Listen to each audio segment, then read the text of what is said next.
They said betrayal never comes from strangers, and Samuel learned that too late. He had a beautiful wife, 2 loving children, and the perfect life, until one mistake shattered it all. What began as comfort turned into a secret that destroyed his home, his faith, and his future. This is a story of love, guilt, and the devastating price of betrayal. The evening breeze carried the scent of rain as Samuel parked his car outside the neat bungalow he shared with his wife, Lydia. To anyone passing by, they looked like the picture of success, young, hard-working, and blessed with 2 beautiful children. Samuel was a respected teacher in the local college, while Lydia ran a thriving catering business. Their home was filled with laughter, the smell of jollof rice, and the constant hum of family life. But behind those happy walls were unspoken frustrations and quiet resentments that neither wanted to confront.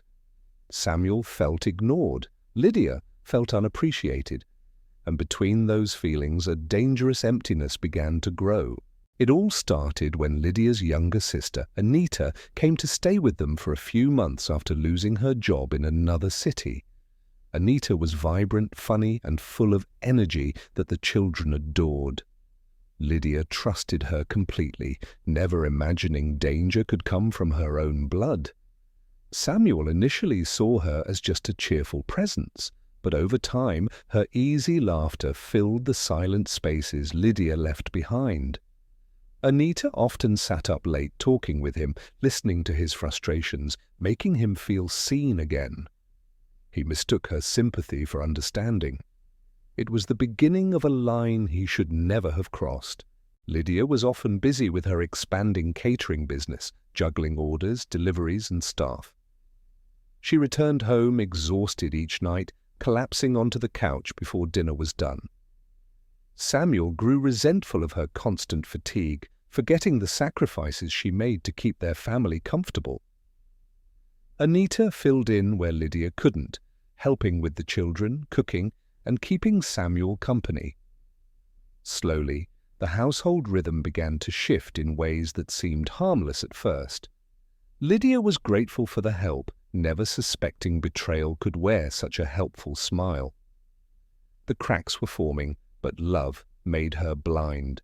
Weeks turned into months, and Samuel's guilt began long before the act itself. He knew his thoughts were wrong, but his ego whispered that he deserved attention. Every compliment from Anita became a balm to his insecurities.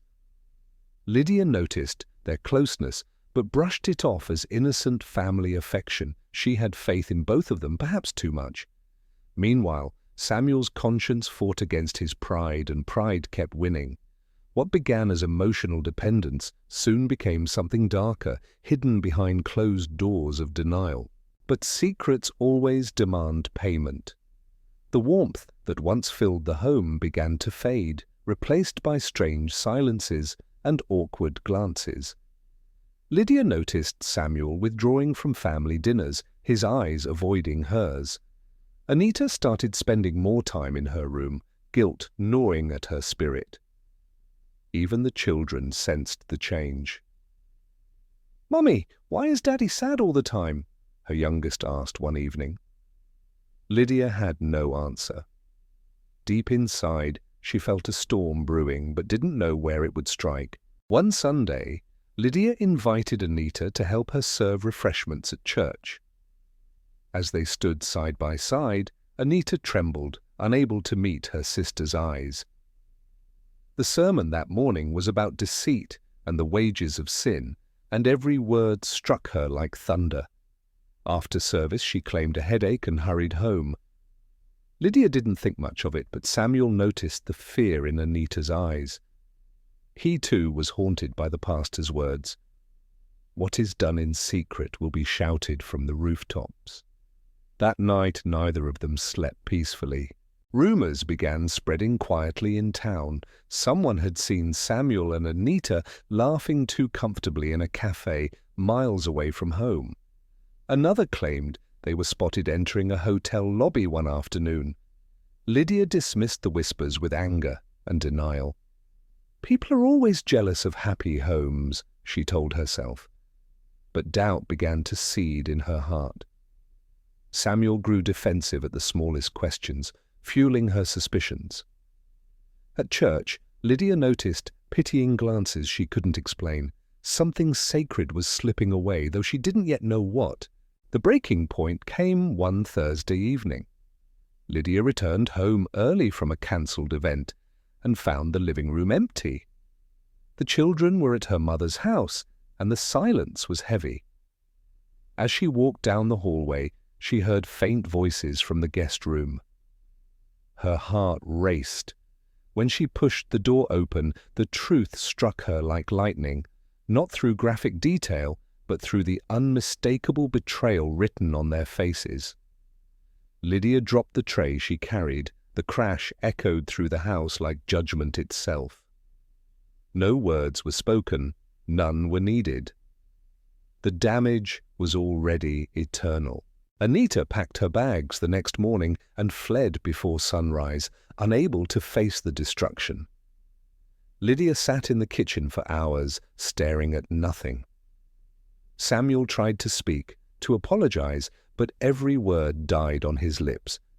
She finally said, in a trembling voice, "You have broken 2 homes with one sin, ours and my family's." Her mother arrived later, furious and heartbroken, cursing the day she sent Anita to live with them. The once happy home became a battlefield of silence and shame. Neighbors whispered, friends avoided them. Samuel had become a living ghost in his own house. In the weeks that followed, Lydia moved out with the children, refusing to share the same roof. Samuel found himself alone in the echoing rooms that once held laughter. He tried to call her, to explain, but she never answered. Her pain was too deep, her trust too shattered. At work, his colleagues looked at him differently, respect replaced with pity. Church elders confronted him privately, asking for confession and repentance. Samuel wept, but repentance couldn't erase the consequences. Every day, he watched the life he built crumble piece by piece. By the end of the month, Lydia filed for separation. The news spread fast, and Samuel's name became a cautionary tale whispered in gatherings. He began drinking to numb the shame, neglecting his job and himself. His once strong faith dissolved into bitterness. The mirror became his enemy, every reflection showing a man he no longer recognized. He walked the streets aimlessly at night, haunted by memories of his children's laughter. His mother visited, begging him to seek forgiveness, but he felt unworthy even of prayer. The house that once symbolized success now echoed with loneliness. His health began to fail under the weight of guilt and alcohol. Neighbors avoided his yard, saying the man who once smiled every morning now looked like a shadow. Lydia thrived slowly in her new life, focusing on healing and protecting her children. She forgave her sister eventually, but vowed never to forget. Anita never returned, reportedly living far away in quiet regret. Samuel's loneliness deepened into despair. What was once a family built on love had become a cautionary lesson in betrayal. The days turned into weeks, and Samuel's world continued to collapse. Every phone call brought bad news. First, a warning letter from his workplace for absenteeism, then a notice from the church leadership suspending him from his teaching duties in the youth fellowship. He felt stripped of everything that gave him identity. The same community that once praised his integrity now treated him like a pariah. Children whispered when he passed by, and adults shook their heads in disappointment. He stopped going to the market, afraid of the judging stares. His only companion was silence and his own tormenting thoughts. Lydia, meanwhile, was learning to stand on her own. The pain was still raw, but she found strength in prayer and in the innocent laughter of her children. She threw herself into her catering business, expanding it beyond her imagination. People admired her resilience, often saying, "God gives strength to the broken." She never spoke ill of Samuel in public, though inside her heart wrestled between hatred and sorrow. Sometimes she caught herself remembering his kindness before the betrayal, then quickly forced those memories away. She knew forgiveness was necessary, but forgetting was impossible. Samuel tried to reach out one last time, writing Lydia a letter soaked in regret. In it, he confessed everything: the lies, the weakness, and the shame. He begged her to tell their children he loved them, even if he couldn't face them again. But Lydia, after reading it, simply folded the letter and placed it in her Bible. She whispered, "May God forgive you," but her tears fell like rain that night. Forgiveness didn't mean reconciliation, it meant release. Samuel's words echoed in her mind for weeks, reopening wounds she was trying to heal. His friends began avoiding him too, afraid that being seen with him would tarnish their own reputations. Samuel's world shrank to his small, unkempt living room. The curtains stayed drawn, the floor untouched, and the air heavy with regret. He rarely ate, surviving mostly on water and memories. His colleagues eventually stopped calling. One morning, he found his name removed from the school notice board, termination due to misconduct and absenteeism. The shame hit harder than any punishment the world could offer. He had lost everything: his job, his family, and his dignity. Rumors spread that he had gone mad. Children who passed by his compound claimed they heard him talking to himself, arguing with ghosts only he could see. He started attending church again, sitting at the far back, eyes red and face sunken. The pastor often spoke of repentance and renewal, and Samuel wept quietly each time. But guilt chained him tighter than forgiveness could free him. His prayers became cries for peace, though peace never came. People pitied him, but no one reached out. Even compassion had abandoned him, and months later, Lydia's catering business was invited to provide meals for a major church event. She almost refused when she learned it was Samuel's church, but her mother convinced her to go. "Do it for the children," her mother said gently. Lydia agreed, her heart pounding as she entered the building. When she saw Samuel sitting at the back, frail, trembling, and thinner than ever, she froze. Their eyes met for a moment that felt like eternity. His face lit up briefly, then fell as she turned away. He realized in that instant that her forgiveness didn't include a second chance. After the event, Samuel waited outside under the old mango tree where they used to meet after service years ago. He hoped she would come speak to him, maybe offer a kind word, but Lydia never appeared. When the last car left the churchyard, Samuel sank to the ground and cried like a child. That night, he walked home under the rain, his clothes soaked and his spirit broken. Inside his dark room, he stared at the only photo left, Lydia and the children smiling during happier times. He whispered, "I destroyed my own blessings."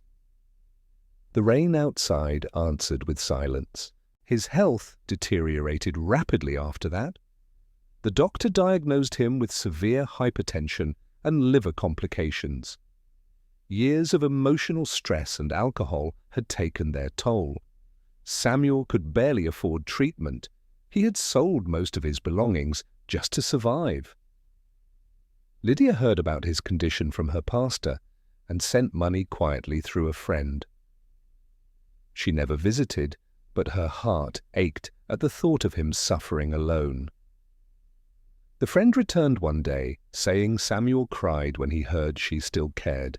He said, "Tell her, I'm sorry until my last breath." One night Samuel dreamt of his old life. He saw his children running toward him, laughing, calling, "Daddy, Daddy!" Then he saw Lydia smiling, her eyes filled with love, not anger. But just as he reached out to touch them, they vanished into mist. He woke up, drenched in tears, clutching his chest. He knew his time was near. The next morning, he struggled to stand but collapsed before reaching the door. His neighbor found him hours later, unconscious but peaceful, as if sleeping. The note on his bedside table simply read, "I am sorry. Please tell them I loved them." Lydia received the news 2 days later. She stood silently, tears streaming down her face. Her mother wept openly, lamenting the curse that betrayal had brought upon their family. Lydia didn't speak for a long time. She just held the letter that had once broken her heart. That night, she lit a candle and prayed for Samuel's soul. "You paid the price," she whispered softly. "May God forgive you, as I have tried to." The house felt lighter that night, as though the storm had finally passed. At his funeral, few people attended. The pastor spoke briefly about mercy and human frailty, urging everyone to learn from Samuel's mistakes. Lydia stood at the edge of the crowd, hidden behind dark sunglasses. She brought their children but didn't let them see the coffin.